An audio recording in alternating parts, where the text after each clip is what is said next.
Okay, will the January 16th, 2014 regular town board meeting please come to order? The first order of business is the Pledge of Allegiance. If you all rise. I pledge allegiance to the flag of the United States of America and to the republic for which it stands, one nation, under God, indivisible, with liberty and justice for all. Roll call. Councilwoman Barnum. Present. Councilman Perticone. Here. Councilman Seeley. Here. Councilwoman Skrobach. Supervisor Bello. Here. And attorney for the town. Here. Thank you. Okay. First order of a business, we have some exciting things to do today, and the first thing we're going to do is swear in. We have 2 new police officers that are going to take their oaths of office today. So if I could ask the police chief to come forward and meet me up at the podium.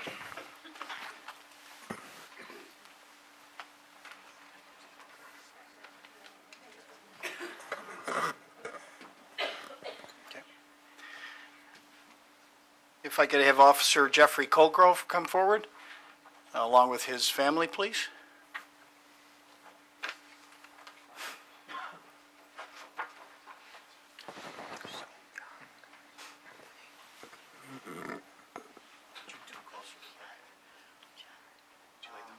By way of introduction, Officer Colgrove has a bachelor's degree from St. John Fisher College. He's a New York State certified crime analyst. He's worked for the Monroe County Crime Analysis Center. He will be graduating from the Monroe County Police Academy tomorrow, and he's completed his FTO training and will now be working as a patrol officer. Supervisor? Okay. If you could place your right hand on the Bible and your left hand. I, Jeffrey Colgrove, I, Jeffrey Colgrove, do solemnly swear do solemnly swear that I will defend the Constitution of the United States that I will defend the Constitution of the United States and the state of New York. and the state of New York. I will enforce all of the laws of the state of New York I will enforce all of the laws of the state of New York and the town of Arundecoit. and the town of Arundecoit. I will fulfill the duties of the rank I will fulfill the duties of the rank of police officer to the best of my ability. of police officer to the best of my ability. I will obey all orders, I will obey all orders, rules, and regulations rules, and regulations of the Arundecoit Police Department, of the Arundecoit Police Department. so help me God. So help me God. I will serve, I will serve, protect, and guide protect, and guide the citizens of the town of Arundecoit. the citizens of the town of Arundecoit. Congratulations. Thanks.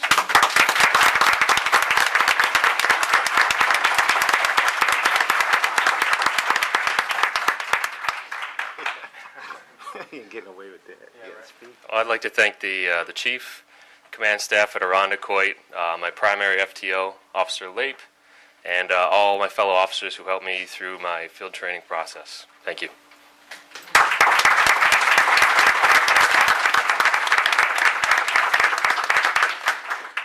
And now if I could have Officer Brandon Sally come forward.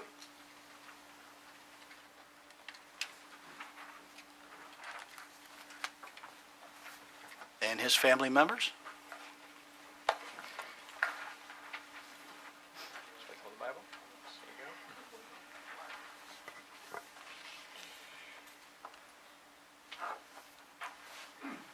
go. Officer Sally previously served with the Caledonia Police Department and the Livingston County Sheriff's Department. He attended Monroe Community College, and he completed his police academy training at the Rural Police Training Institute in Batavia, New York. He's a certified breath test operator, radar operator, and a child safety seat technician. Mr. Supervisor? Okay. Put your hand on the Bible. Okay. I, Brandon Sally, I, Brandon Sally, do solemnly swear do solemnly swear that I will defend the Constitution of the United States that I will defend the Constitution of the United States and the state of New York. and the state of New York. I will enforce all of the laws I will enforce all the laws of the state of New York and the town of Arundecoit. of the state of New York and the town of Arundecoit. I will fulfill the duties I will fulfill the duties of the rank of police officer of the rank of police officer to the best of my ability. to the best of my ability.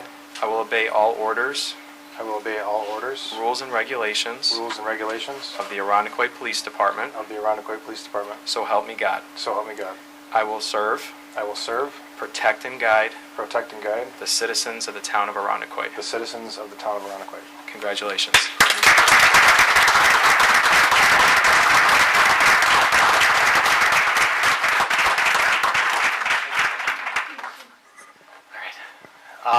I want to thank the chief and everyone at the Arundecoit Police Department and the residents of the town of Arundecoit. I look forward to serving you guys in the future.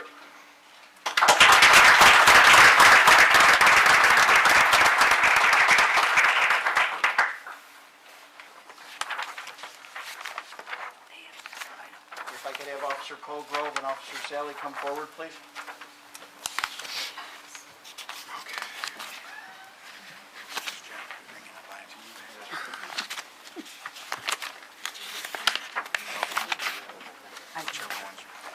Jeffrey.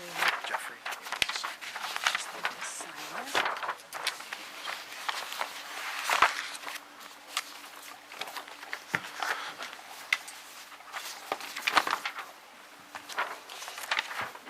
This here.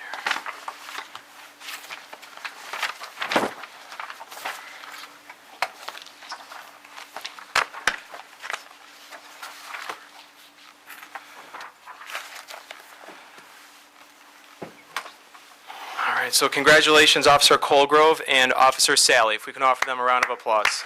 Congratulations. And welcome aboard, and welcome to all the police officers who are here tonight as well, and for your support.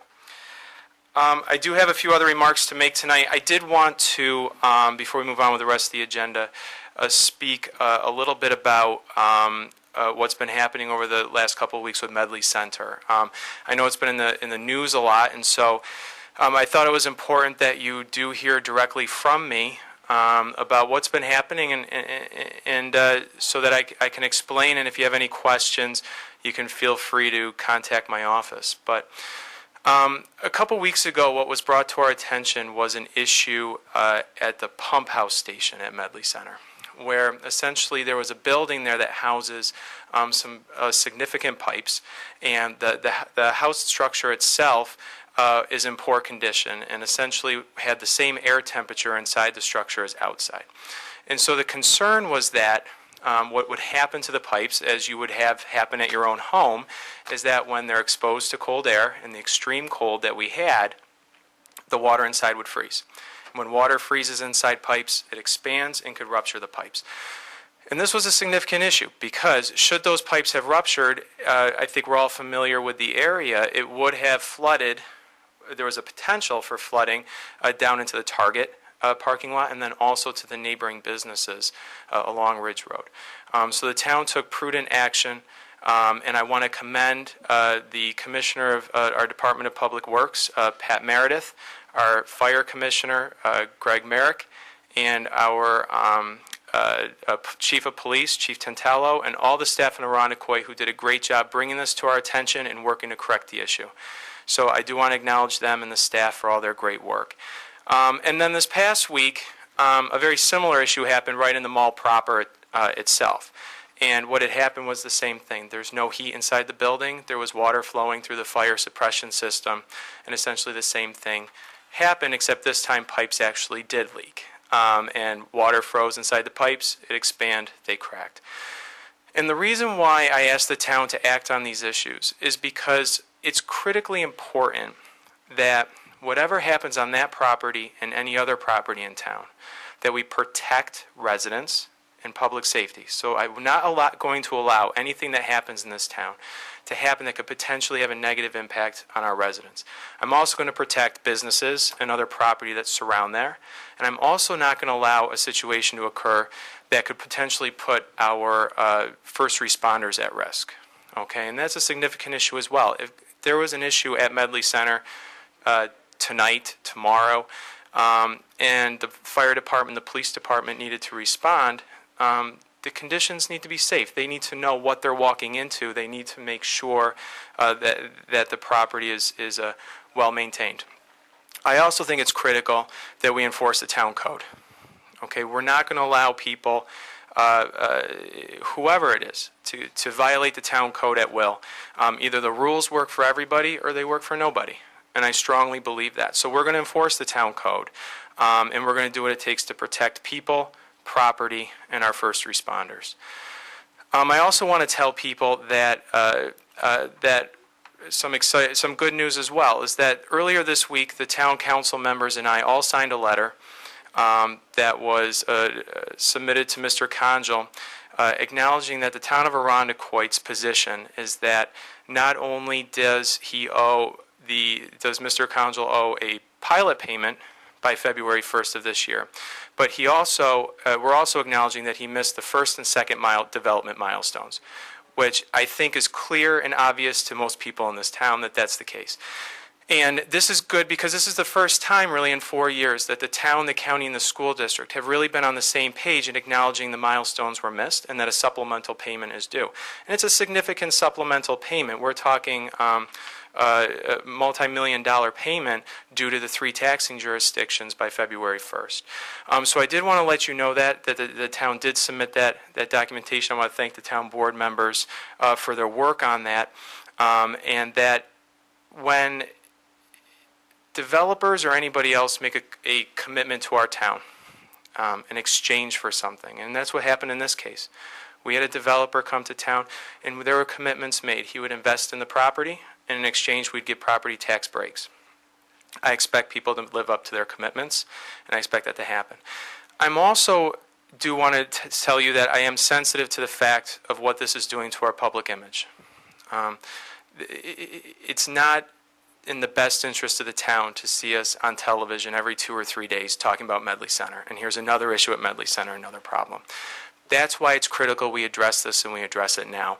This cannot continue to define Arundecoit. We have a lot of pride in our town. And Medley Center used to be a source of pride for us, and it can be that way again.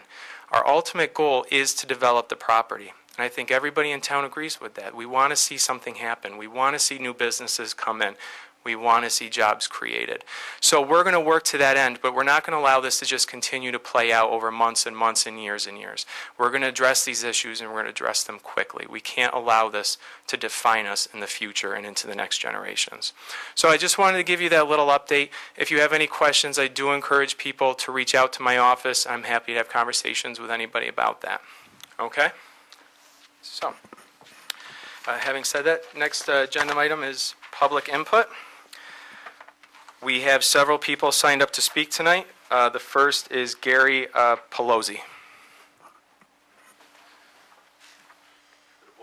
Yes, come on up to the podium. Just state your name and, okay, good. My name's Gary Pelosi. I live at 54th Hatcher Road. I'm a retired firefighter for the city of Rochester. Congratulations to all the new members, and congratulations to the other 2 for hanging in there. Okay, I'm on an old issue. I'm sorry. Mr. Pelosi, would you mind just moving the microphone towards you so the folks at home can hear? You want me to sing? No. All right, is that good? Thank you. Okay, I'm on the old issue of deer issue. I was involved with it 20 years ago. I don't want to get there. My yard is getting devastated again. It's strictly a safety issue. Now, there's been a problem with the DEC here. I don't believe the town of Arundecoit is responsible for managing the deer. I believe the DEC is. It's in their charter. It says they're supposed to manage the deer. Years ago, somebody had the idea of going after the DEC under Article 78, which is where an agency does not perform what they're supposed to do. Okay? And I think the town, with the attorney, should look at this. The state should be paying for the deer control, not us. They sell the licenses. It's all natural resources. They control everything on the deer. Okay, now the deer, since I've been here, have attracted coyotes. Okay? Now these are not coyotes. When I was a kid, coyotes were little gray animals that we saw in the Adirondacks. These are not. Even the DEC has admitted that they either have a crossbred with wolves or German shepherds. I had one in my backyard. I mean, the animal was at least 50 pounds. We've had laws for leash laws on dogs since 1967. Okay. Oh, next idea. I have an idea to save the town some money and the taxpayers. That is, we have to get back to a controlled trash pickup. Okay? Have a new company advertising, ALS. They're going to move into the town. That's basically what roads are on, the side roads. Vans, life support, because they're being devastated by the weight of these trucks. The other day, I was at my father's house, checking out him, he's 92, on 459 Lakeshore Boulevard. A Choice 1 truck drove down the street, it's a dead-end loop, made one pickup, and left the street. He was there 2 minutes. The momentum of these trucks are destroying the street. If you have somebody coming down the street and they stop at every house, we don't have the speed or the companies. Now, in my area, we have trash pickup 3 days a week. Monday, Thursday, and Friday. That's great. I got trash cans out every week. The traffic jams are ridiculous. Now, let me see. Just doing my notes. I'm sorry here. What we need is 1 day, one company, one pass. Okay? Now, the advantage, was that my 2 minutes or 3 minutes? Yeah. All right, I got You four can finish things, your okay? thought, yeah. Somebody pass? All right. All right, less traffic, less truck traffic, we have more safety. Okay, less damage to the roads. Okay, the speed hurts the roads, and also the air pollution factor, and the brakes have asbestos in them. If they're driving slow, they're not using the brakes like if they were doing 30 miles an hour. Okay, and also I'd like to get rid of the eyesore of all the trash cans. Thank you for your time. Thank you, Mr. Pelosi. Jeff Goldblatt.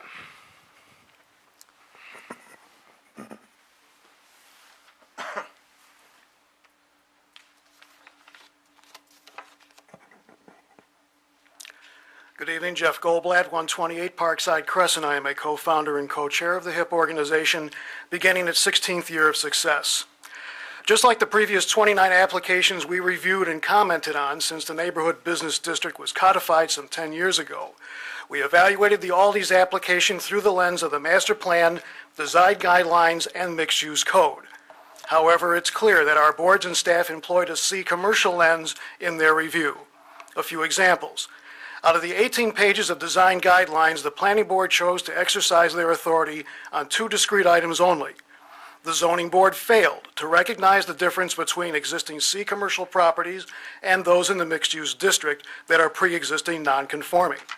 The zoning board ignored the fact that the code prohibits any use in a building that exceeds 15,000 square feet, even with bonuses. The former community development director, who authored the incentives proposal worksheet, failed to recognize that the civic space credit is a function of square footage donated, not acquisition cost. According to our calculations, the overall credit adds up to 2,600 square feet. It's obvious there's a lack of understanding of the many subtle differences between mixed-use commercial, regular C commercial, and the history of why these differences exist. We bring them up now and ask that you not use the Planning and Zoning Board approvals as the only basis for approving the incentives you have before you, but rather to employ the same lens we have by carefully reading each word of the civic space and public improvements in the actual code. To be clear, we support the credit for the donation of the conservation area, provided this becomes a stated and costed line item in the budget starting this year. The square footage should be reduced from 4619 to 2047.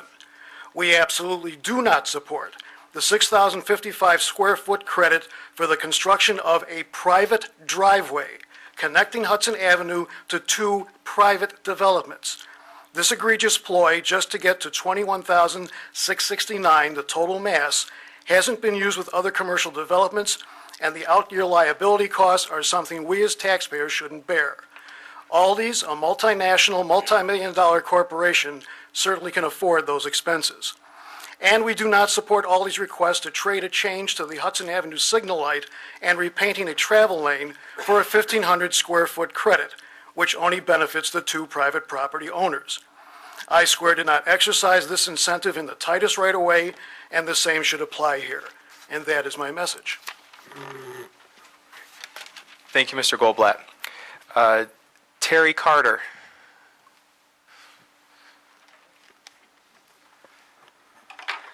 Terry Carter, 99 Oak Ridge Drive, regrouping and moving forward. I believe the reasons we elected a new town supervisor and 2 new board members are few in number but significant. The I-Square project was torturous, no progress on the Medley Center, the boarding law should never have been passed, the library vote demonstrated no real knowledge of the SECRA law and very poor decision-making and management skills. The R7 application for the hill on Titus Avenue should never have been accepted. These failures caused the division between residents and the board. We need to come back together. Residents want and need this supervisor and board to succeed. Avoiding mistakes like those I just mentioned will be essential to your success. I am not against development, just the opposite. We need to get every tax dollar we can from the limited space we have, but every development project needs to fit the proposed location. We need to implement an upfront process step to obtain resident input prior to accepting any rezoning application for consideration. A process draft and petition with many signatures has already been submitted. This needs to be reviewed and adopted. This will provide a fail-safe procedure while we review and update the master plan and supporting processes. Important elements such as environmental protection overlay districts used when calculating allowable density need to remain in place. Planning and the supporting ordinance will be critical to success and important. If I looked out of the windows of my house or from my front or backyard at a multi-story apartment building, my house would be worth less. The fundamental nature of my neighborhood would have changed from R1 single-family residential to a mixed-use area. The requested R7 rezoning on Titus Avenue would have changed the surrounding area from premier R1 to mixed-use, and property values would have fallen, probably significantly. Over time, tax revenues from the surrounding residential areas would fall as home values go down. We would likely face a situation where increased tax revenue from the R7 development would be more than offset by a decline in revenue from the surrounding area. Only the developer would benefit. Town supervisor is an appropriate description for the role. Supervisors, with the board, are responsible for completing the day-to-day tasks, administrative responsibilities, and planning required to accomplish the objectives of management. The residents are the management. We hire and fire through the ballot box, the election process. The supervisor and board need to focus on what the residents need and want and what is best for the town. Political affiliations and relationships with developers must be used for the benefit of the town and residents. Irondequoit is very easy to govern. You simply put the residents first. Thank you for your time and attention. Thank you, Mr. Carter. Laura Morrissey is next. Hi.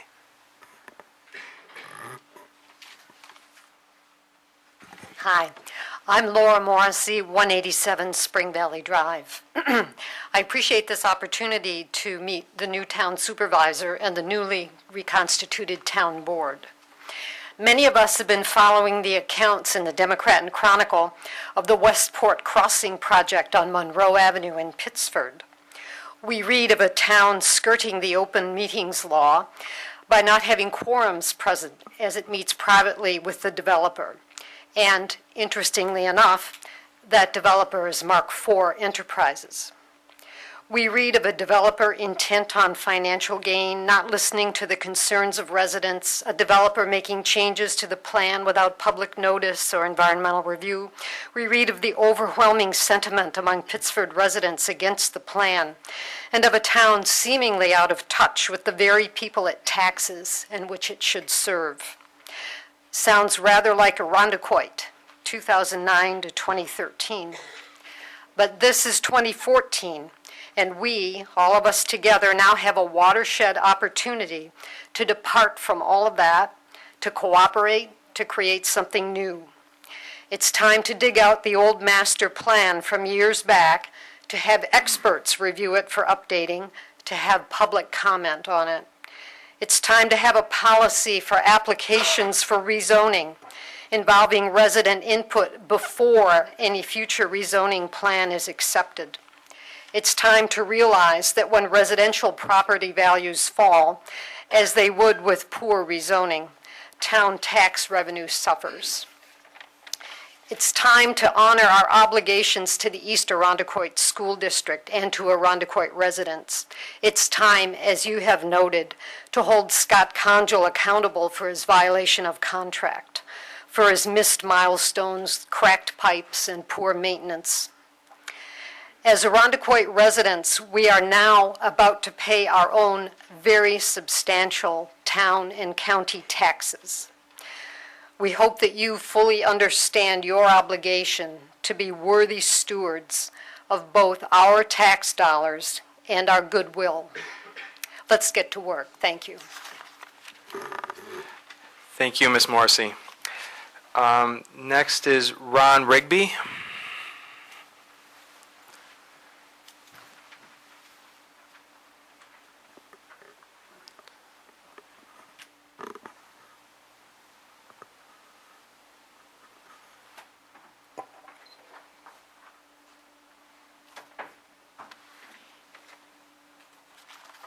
Good evening, Ron Rigby, 38 Glen Hollow. Congratulations to our new supervisor and return of our board members and new board members.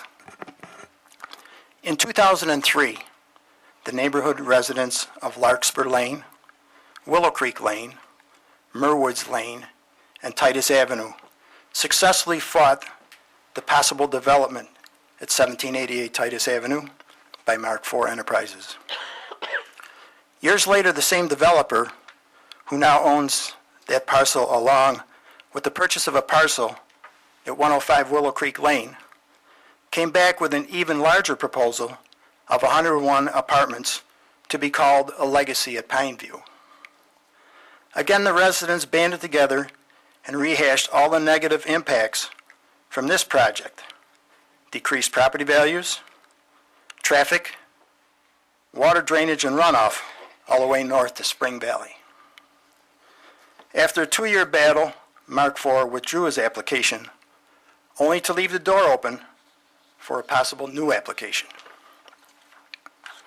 With a new town board in place, we just want to make it clear to you, for the sake of the residents and character of the neighborhood, this should never be considered again from this developer or the new developer who purchased the acreage on the south side of Titus Avenue opposite the Mark IV parcel. It's time the town board act responsibly and think about its townspeople who elected them to their positions. You should strive to make intelligent decisions and inform neighbors of all applications from developers that will impact their neighborhoods. Attempts to change zoning to accommodate sophisticated developers should never be considered. Thank you. Thank you.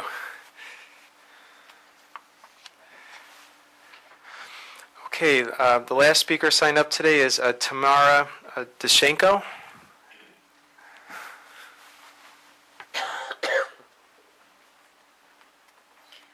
Good evening. It's Hi. Tamara Denisenko Oh, sorry. at 40 Muirwoods Lane. As we enter the new year, may I extend to you, our new town leadership, best wishes and much success in your challenging undertaking of providing sound, open, transparent, and inclusive governance, and of managing town business for the good and welfare of town residents, community neighborhoods, and businesses. May past efforts to promote cost-saving fiscal strategies, reduction of tax burdens be supplemented with sound, long-term zoning and development strategies that will help our town thrive and not decline, and help Irondequoit become an affordable, attractive destination for people to raise families, work, play, and retire. As you know, for many years now, the town's approach to redevelopment and rezoning has been somewhat problematic, especially in maintaining community harmony and in safeguarding the owner-occupied, single-family residential character of neighborhoods, in particular, as mentioned before, the Titus, Willow Creek, and Whipple Lane community. On this issue, I believe it would be most beneficial if a diligent reevaluation of the current rezoning application process within the scope of existing town zoning codes and the town comprehensive plan was initiated, and that any future application not accepted without serious prior public input and involvement. A draft policy addressing such an application for rezoning was presented to the previous administration last year, and we look forward to sharing it with you again. Also, as a lifelong resident of Irondequoit, I have always looked to our town government to do the right thing for its citizens.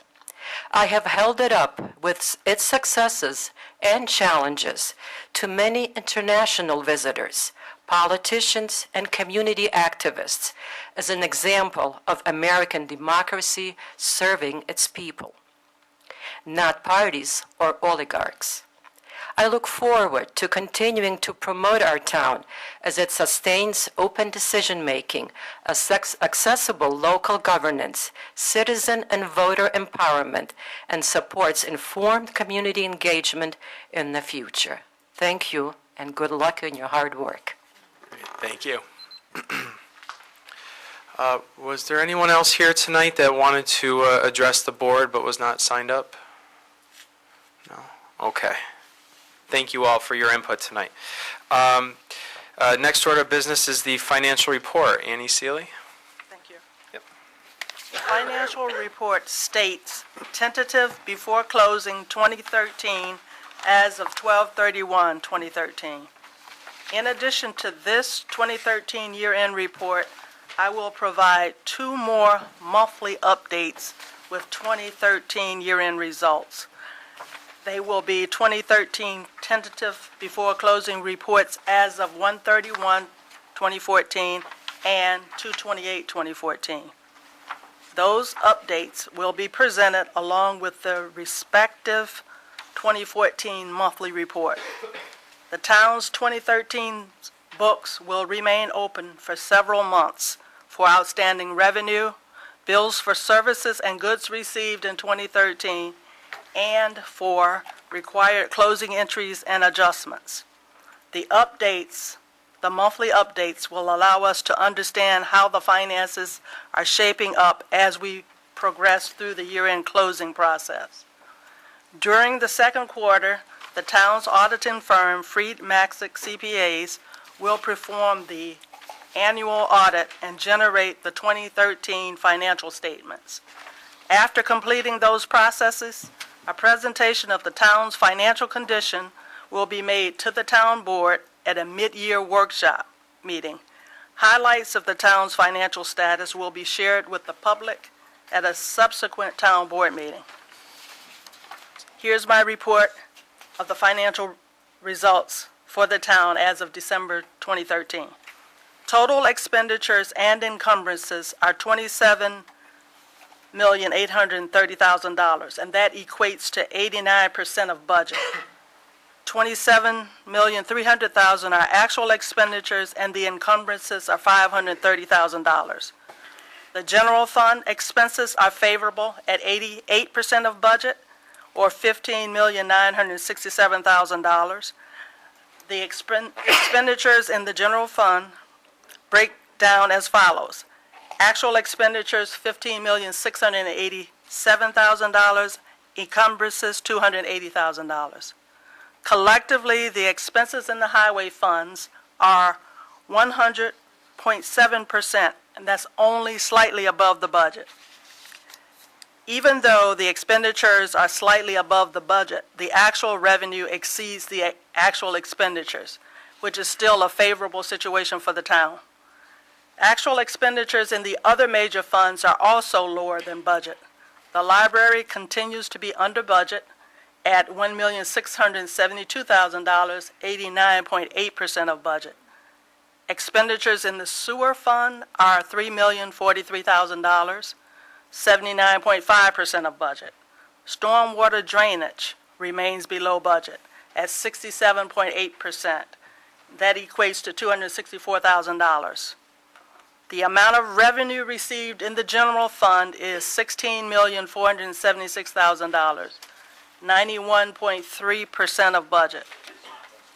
As reported previously, the town has received 100% of real estate tax, 100.5% of pilot revenue, payment in lieu of taxes, and 100% of state aid. $2,299,000 of sales tax has been received to date.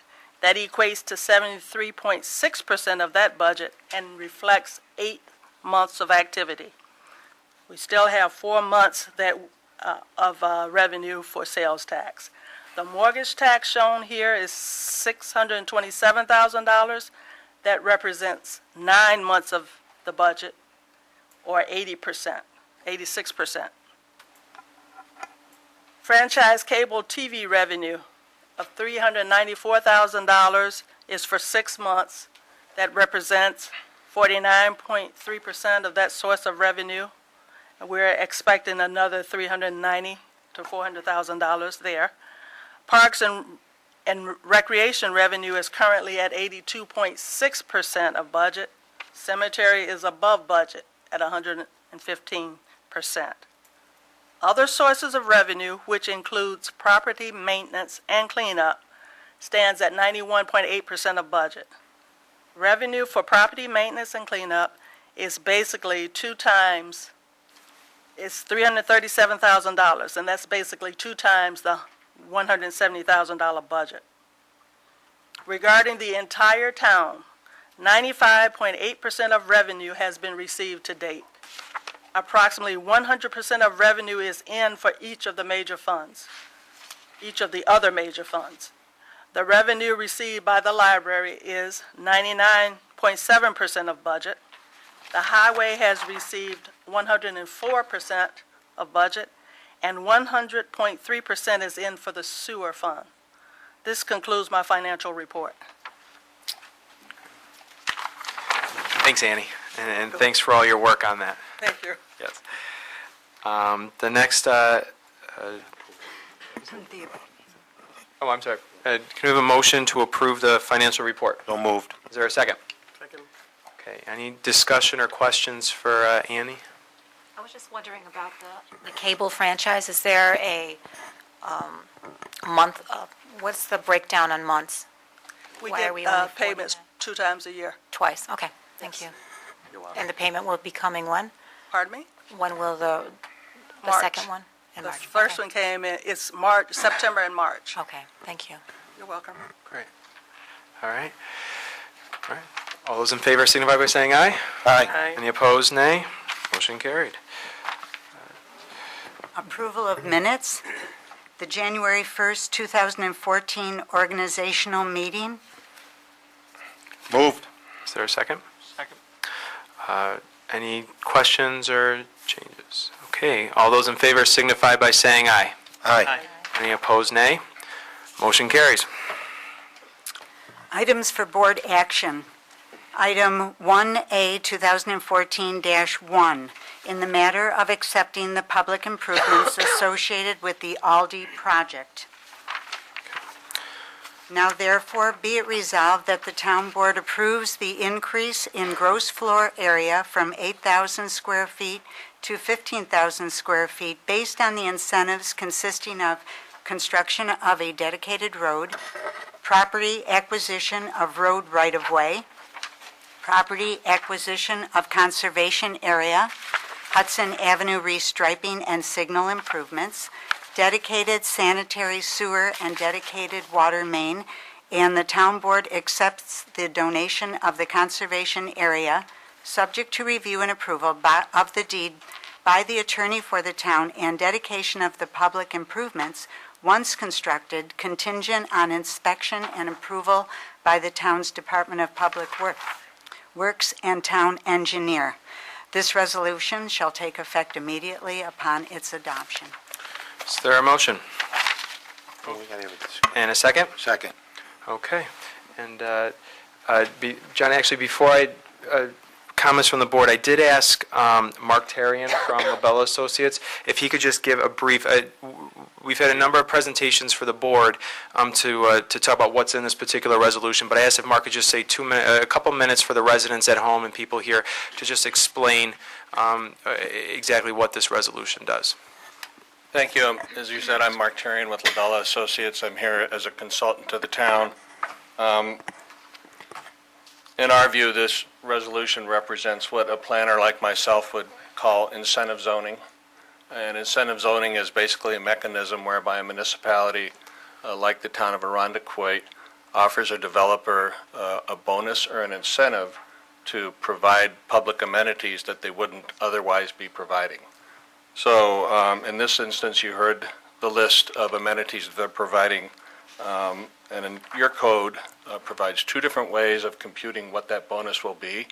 The bonus is framed in terms of square feet. That's a currency that most developers understand very well. In this instance, your code provides that the square feet can be computed based on the number of square feet of the amenity or based on the cost.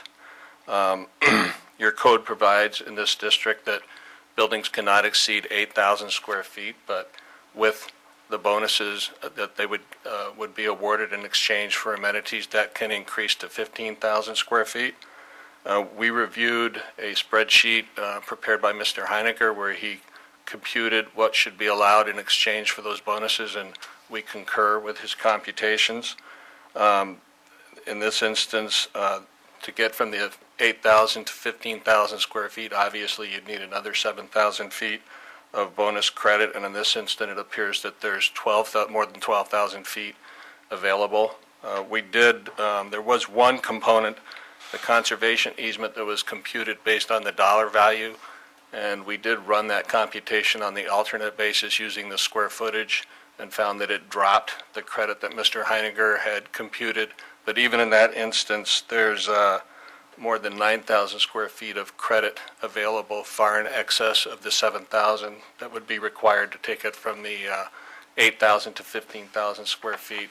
And I think it's recited in the resolution. There was an additional variance allowed by or granted by the ZBA that would take the 15 then to the 16,852 square feet that's actually been proposed for construction. That's kind of in a nutshell how we see it, and we'd be happy to answer any questions. Great. Thanks, Mark. Appreciate that. Is there any comment or questions from the board members? Anybody want to speak? John, did you have something on? Or Irina?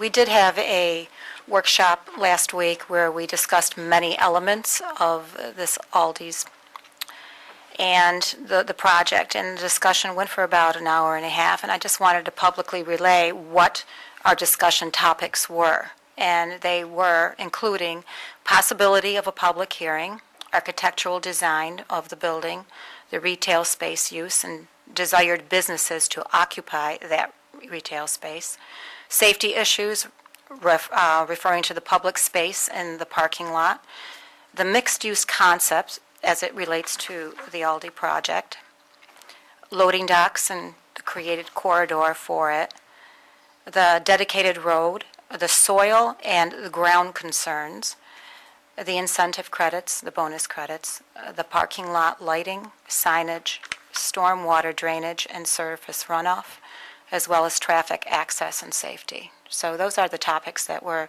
questions and answers were given, and I just wanted to make that a public statement as to what our workshop entails. Great.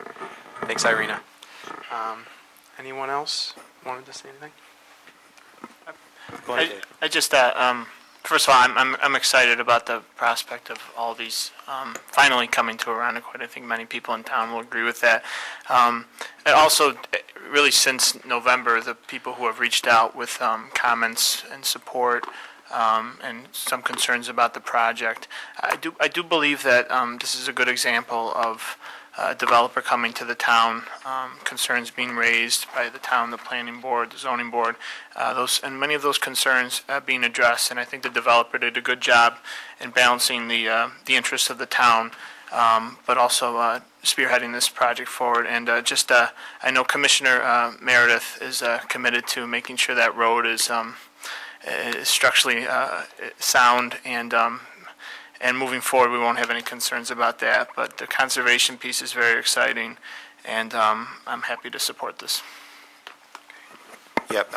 Mark, just one question with the credits. You know, you talked about the credits. There's sufficient credits in order to obviously move this forward. You know, because I know that was always a concern, because the building is 16,852 square feet. That's just the Aldi's building, though, right? That's right. Okay. Now the zoning allows 15,000. Zoning allows 8,000, but with credit increased to 15. Okay, but we're going up to 16,000. And they received a variance from the Zoning Board of Appeals. For that difference. For that difference. Okay, that's the explanation. Okay. Yeah. So the zoning allowed the extra 1,862 feet, Well, yeah, 52. pursuant to the variance, because the variance really goes outside or above and beyond what the code Right, allows okay. within the code. That's really the purpose for the variance, or that's how a variance works.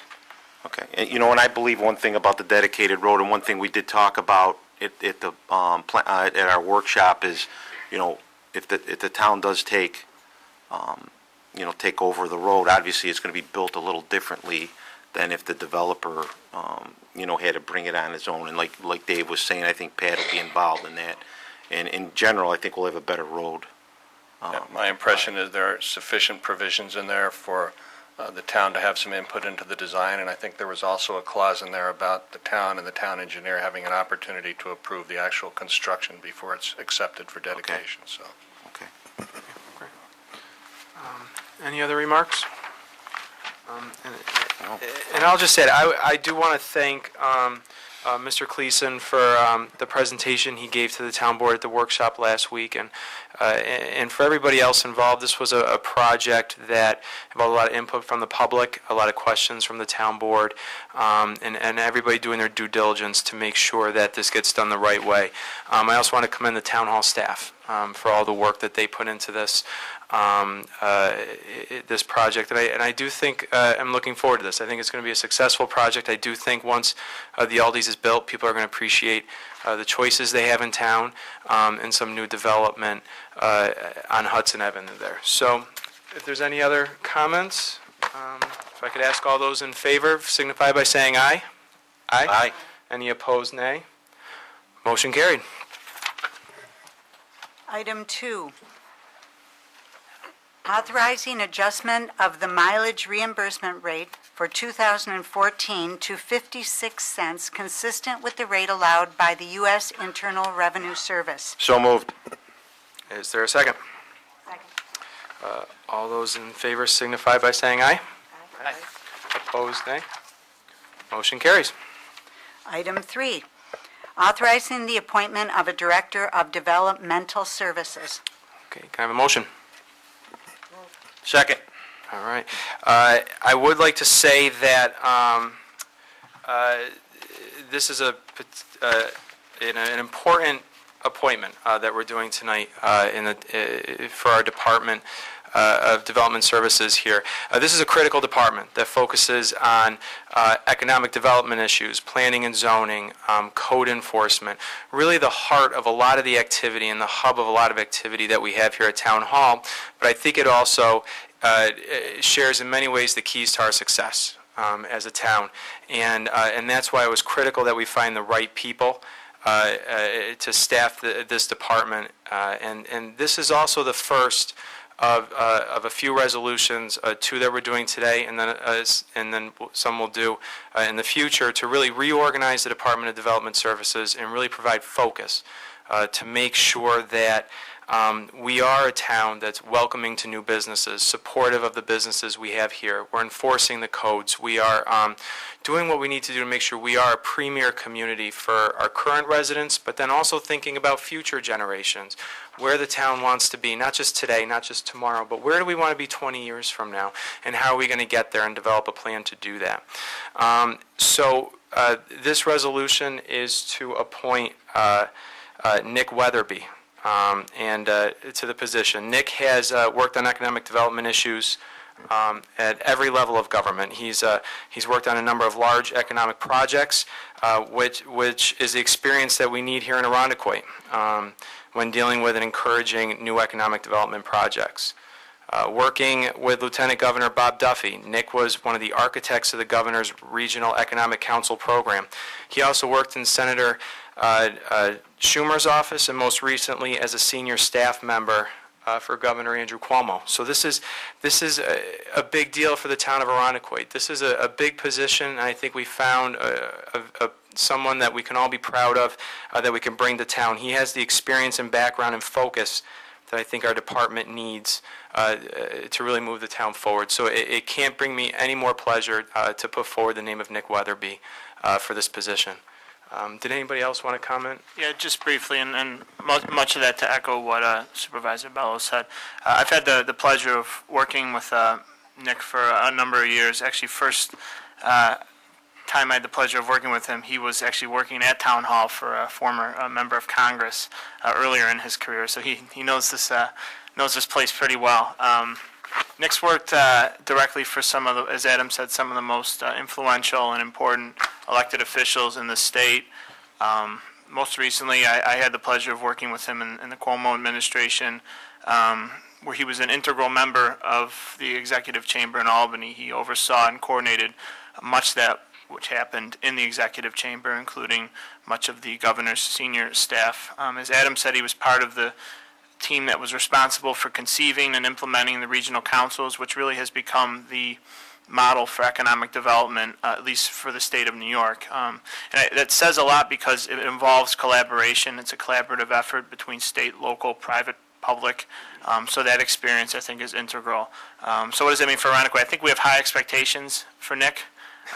We're putting him in a position that, truthfully, we value very highly, and it's important to us. We have a lot of confidence in him to work with Supervisor Bello, work with us, work with the residents, and I think the residents should see Nick as someone that's going to be a champion for them. He's an asset to the town, and he's going to put the best interests of the town ahead of him. So I'm very happy to support this nomination. Anybody else? No, I just want to bring, I think a good effort too is the Director of the Development Services, bringing that, someone in on that. With Nick's experience, I think it'll be very helpful to all of us. And I look forward to it and want to congratulate Nick. Also, I'd like to inform everybody that we did review and have individual interviews with Nick, and where he answered certain questions posed, and we do understand that the position is going to require quite a lot of work, and we look forward to working with Nick, and we do have extreme high expectations. And I really enjoy the prospect of good collaboration and good communication and moving our community forward with correct process and procedure. Thank you. I just want to add that I really feel this is an important position to add to our town government, and I'm thrilled that he's considering that he is considered coming. So we do expect a lot, but it is something our town needs, I believe. All right. With that, all in favor signify by saying aye. Aye. Any opposed, nay. Motion carried. And I do want to recognize Nick Weatherby. He's in the back of the room there. If you could just stand and be recognized. Stand, Nick. And, welcome to Town Hall, Nick. Item 4, authorizing the hiring of an Office Clerk 3 for the Community Development Block Grant Home Improvement Program in the town of Arundequoit. So moved. Is there a second? Second. Is there any discussion? Well, yeah, I was on the last couple of years with Annie. I was on the board for the Community Block Grant, and I think it shouldn't be overlooked. This is an important position to have here. This young lady is going to do a lot of work. The block grant is a real essential part of Arundequoit, and so long as it continues, and I know there's been cutbacks at it, but I mean, I don't know what the monies are in there for this year, but these positions are very important, and I think it's good to have someone in that to help address it. In fact, I was here the other day, and people were calling in on some questions on their grant, so it's a very important position, and people shouldn't take it lightly, because they do a lot of work for the residents of the town. I agree, and I'd be remiss if I didn't say the individual we are appointing tonight is Ann Metz, and she came in and interviewed. She's a town resident, and I want to echo what John said. This is a very critical position. This impacts a lot of people in our community, and the position is funded through the grant as well. So this is a real positive thing for the town, and will really help deliver the best results we can on this program. So, any other comment? No? All right, all those in favor signify by saying aye. Aye. Any opposed, nay. Motion carries.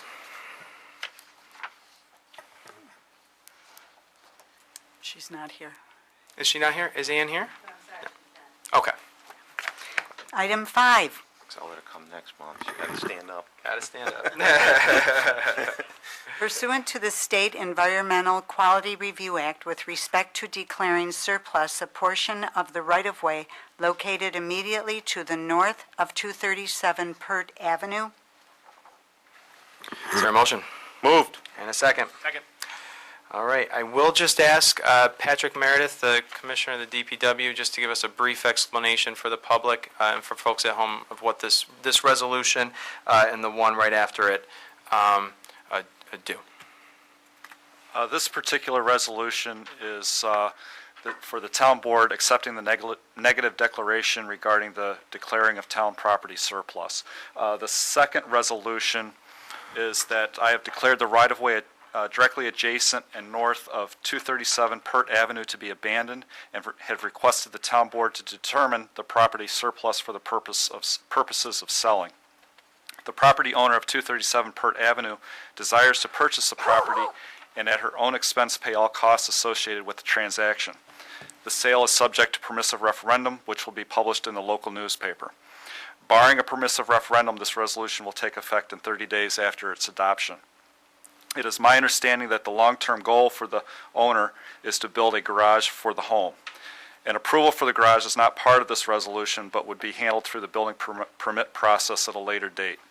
Based on the size of the new lot created by this resolution, a garage, attached or detached, could easily be built in keeping with the neighborhood without any variances needed. Thanks, Patrick. I do think this is a fiscally prudent action for the town board to take in terms of increasing property value and the impact it'll have long-term on property taxes. Does any of the council members have any questions or input? We discussed it. Okay, great. All those in favor signify by saying aye. Aye. Any opposed, nay. Motion carries.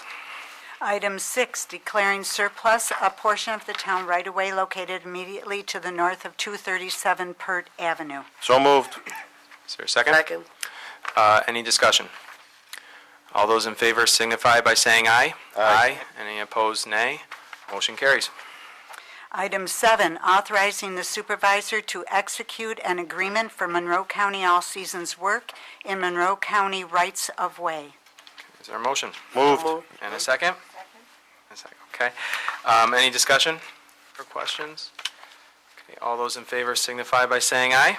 Aye. And any opposed, nay. Motion carries. Item 8, a resolution reappointing Conservation Board members. Moved. Is there a second? Okay.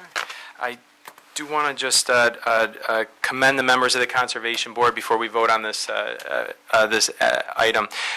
We actually requested that the members of the Conservation Board come to the Town Board workshop last week so we could all have an introduction and meet the Conservation Board and learn a little bit more about what they do. I think I can speak on behalf of the board when I say I think we were wildly impressed by the work the Conservation Board does. When it comes to issuing opinions and in their advisory role when it comes to woodlands and wetlands and some of the environmental areas we have in town, they really put a lot of work into this. And that's something we're proud of in Irondequoit. We're proud of our parks. We're proud of our waterfronts. And so the work they do is critical. And so I do want to thank them for putting in the time and coming, and for Bob Kiley, the chairman of the Conservation Board, for his knowledge and energy and real passion for what they do. So I do want to commend them for that, and I do want to encourage people who are here and at home. The Conservation Board has a Facebook page, and they're really doing some outreach to try to engage residents and the work that they do. So I would encourage you to go on Facebook, look for them there, and attend meetings and really get to know a little bit more about what they do. So having said that, did any of the board have any other? I just wanted to say that having them all introduce themselves and give their background, I was impressed that they have backgrounds in so many different areas that will be of concern to us. Air quality, another one would be soil and drainage, another one was wildlife, another one was plant life. I was impressed, and I feel confident with them reviewing things for our town. In addition, many of these are, individuals are credentialed, and one is a professor at RIT, the other has a DEC position. Others have worked in environmental areas, in recycling and soil conservation and watershed, and we spent a good 45 minutes in discussion with them. So I think we have a very well-qualified and extremely dedicated group of individuals who've really devoted their life to conservation, environment, and keeping our vital resources intact, so. Yeah, I was just glad that they all accepted the invitation to come in and talk to us, because really, I knew some of them, I didn't know a lot of them, and I was glad that they did come in and introduce themselves, and we got to meet them and put a face and a name. Okay, and before we vote on the resolution, I do want to just read their names and let you know who we're appointing tonight. So we're appointing Ryan Loyson, Stephen Grieve, Dave Long, Kimmy Romeo, Charles Valeska, Jack Kaufman, and David Stahlecker. I don't know if any of them are here. I don't see them, but, okay. So with a motion and a second, all those in favor signify by saying aye. Aye. Any opposed, nay? Motion carries. Item 9, authorizing the hiring of a town engineer for the town of Arundecoit. So moved. Is there a second? Second. Okay, is there any discussion? I just, as a matter of discussion, I had the pleasure of sitting on the RFP review board comprised of the supervisor, Commissioner Meredith, comptroller, and the town attorney. And first and foremost, it was very nice to see the interest in in working with the town. We had 3 very qualified firms come in and present a proposal. We had nice dialogue with them. They availed themselves to us and to our questions, and it was a tough decision to make. And I feel very strongly appointing Labella to this 2-year position. Much of the infrastructure work, some of the stuff you don't even see beneath the ground that's been taking place over the past several years really has had their fingerprints on it. And, infrastructure is important to us all, something we take for granted, but I feel very confident in having their expertise and their passion for their work, and very enthusiastically support this. Thanks, Dave. Anyone else? I do want to say thank you to the firms that did come in and responded to the RFP for this position. I also want us to thank the town staff and the selection committee for all their hard work. We spent hours going over the RFP submissions and interviews and putting a lot of thoughtful discussion into this. It's important that we follow a process and that we do our due diligence to make sure the town is getting the best services for their money, because we value hard-earned tax dollars in this town, and we want to make sure we're getting the best services. And I feel confident that the recommendation today for Labella Associates is going to serve the town well. I've been nothing but impressed and blown away by the number of projects that they've completed in town in recent years, and their real dedication, and what really came across in their proposal and in my conversations with them is a true desire to see the town succeed and do a good job for people, because they take pride in their work. So I was very impressed by that, and I have absolutely no reservations about this today.